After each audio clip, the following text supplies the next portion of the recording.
Radar पर लेकर आई है। केसी इंटरनेशनल में हमने देखा कि जो नया ऑर्डर मिला है उसके बाद से करीब 6% का उछाल हम इस वक्त देख रहे हैं।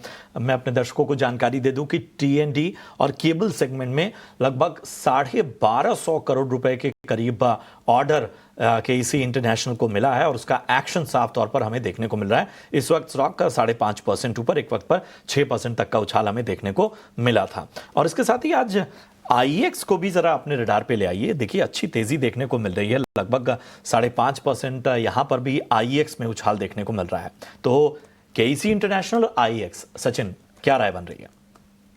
बिल्कुल प्रशांत जी, सबसे पहले आईएक्स डिस्कस करते हैं और एक अच्छा टर्न अराउंड जो है वो स्टॉक के अंदर देखने को मिला है फ्रॉम दी बॉटम, और साथ ही साथ में एक फेवरेबल चीज ये दिखाई दे रही है कि पॉजिटिव क्रॉसओवर इन दी आरएसआई तो है, उसके साथ साथ में वॉल्यूम स्पर्ट भी आज के ट्रेडिंग सेशंस में नोट किया गया है। सो 153 ये एक इमीडिएट बेस जो है वो बनता हुआ नजर आ रहा है आईएक्स में, और मुझे लग रहा है आज का जो मोमेंटम है अगर ये इंटैक्ट रहता है और क्लोजिंग करीब 160 के अराउंड कहीं पे भी मिलती है तो फिर पॉसिबिलिटीज बनेगी अपसाइड मोमेंटम कंटिन्यू करने की for the next trading day also, और अपसाइड पोटेंशियल हो सकता है यहाँ पर करीब 172 से लेके 175 तक का, बिकॉज और अराउंड दैट लेवल से एक इमीडिएट रेजिस्टेंस जोन है, करीब 200 डीएमआर एक्ट करता हुआ दिखाई दे रहा है। सो 172 175 कुड बी द टारगेट। आईएक्स में स्ट्रक्चर पॉजिटिव दिखाई दे रहा है, एक अच्छा बेस करीब 150 के आसपास में बनता हुआ दिखा है। सो अगर कोई बाइंग लेता भी है तो 153 का एक स्ट्रिक्टली स्टॉप लॉस लेना रहेगा। अपसाइड पोटेंशियल 172 175 हो सकता है।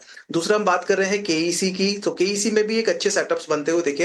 हालांकि डेली चार्ट्स पर देखेंगे तो एक छोटा सा कंसोलिडेशन है, बट अगर वॉल्यूम पर फोकस करें यहाँ पे तो एवरेज प्रायर लास्ट 2 वीक्स के एवरेज वॉल्यूम के कंपैरिजन में एक अच्छा एक्स्ट्राऑर्डिनरी वॉल्यूम जो है वो आज के ट्रेडिंग सेशंस में नोट किया गया है। और साथ ही साथ में वीकली स्ट्रक्चर अगर हम देखें तो एक अच्छा सपोर्ट लेवल बन रहा है 630 के आसपास में। मुझे लग रहा है अगर किसी को मीडियम टू लॉन्ग टर्म के लिए भी बाइंग करनी है तो 630 बिलो के स्टॉप लॉस के साथ में पोजीशंस ली जा सकती हैं। अपसाइड पोटेंशियल्स नजर आ रहा है स्टॉक के अंदर, और वो लेवल है करीब मुझे लग रहा है 720 का। जैसे ये लेवल्स फ्रेश ब्रेक होते हैं अपसाइड पोटेंशियल्स करीब 800 830 वो लेवल्स को चेस करते हुए नजर आ सकता है। So medium to long term के पॉइंट ऑफ व्यू से भी अगर देखें 630 बिलो के स्टॉप लॉस के साथ में one can look for the buy. Upside में 800 830 could be the target. Okay, चलिए तो ये राय आती हुई करके उसकी शुरुआत कर लेते हैं। आज मुथूट फाइनेंस को देखिए करीब 4-4.25% के आसपास की तेजी यहाँ पे है। इन्होंने अपने जो गोल्ड लोन एयूएम है उसमें एक अहम आंकड़ा 1 लाख करोड़ का जो है उसको पार कर लिया है, तो उसका इम्पैक्ट जो है वो इस काउंटर पे देखने मिल रहा है। सर, मुथूट फाइनेंस कैसा लगता है, यहाँ पे खरीदारी कर सकते हैं क्या? क्योंकि अच्छी खासी तेजी 4% के आसपास की इस काउंटर में है, खबरों के चलते है, लेकिन टेक्निकल्स क्या कहते हैं? Good afternoon Varun ji. Well, chart भी काफी प्रॉमिसिंग नजर आ रहे हैं। अगर ओवरऑल भी देखिए daily as well as weekly chart, तो अपसाइड मोमेंटम जो है वो सस्टेन था यहाँ पर प्रायर कुछ टाइम से, और एक इमीडिएट बेस करीब 2100 के आसपास में बना हुआ है जो कि एक अच्छे सपोर्ट एरियाज हैं स्टॉक के। एंड प्रायरली हम देख रहे हैं पिछले 2 से 3 हफ्ते का अगर मोमेंटम देखें यहाँ पे तो 2100 के ऊपर ही स्टॉक प्राइसेस जो है वो मूव करते हुए सस्टेन करते हुए नजर आ रहे हैं।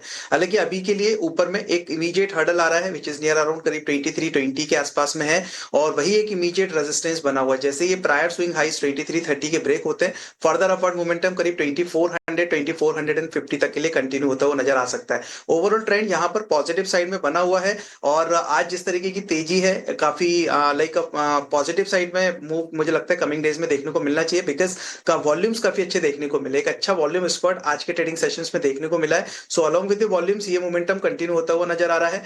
पूरी पॉसिबिलिटीज अपसाइड में 2450 की रहेगी। बाय ऑन डिप्स की स्ट्रेटेजीज यहाँ पे मैं सजेस्ट करूंगा, बिकॉज करंट मार्केट प्राइस से यहाँ पर रिस्क रिवॉर्ड थोड़ा सा फेवरेबल नहीं है। सो हो सकता है कोई भी टिप मिलती है करीब 2250 2230 के आसपास में, वहां से डेफिनेटली बाइंग के लिए यहाँ पर जो है वो पोजीशंस ली जा सकती है। लोअर साइड में 2100 उस सपोर्ट का जरूर ध्यान रखना होगा। ओके, चलिए तो ये वो लेवल से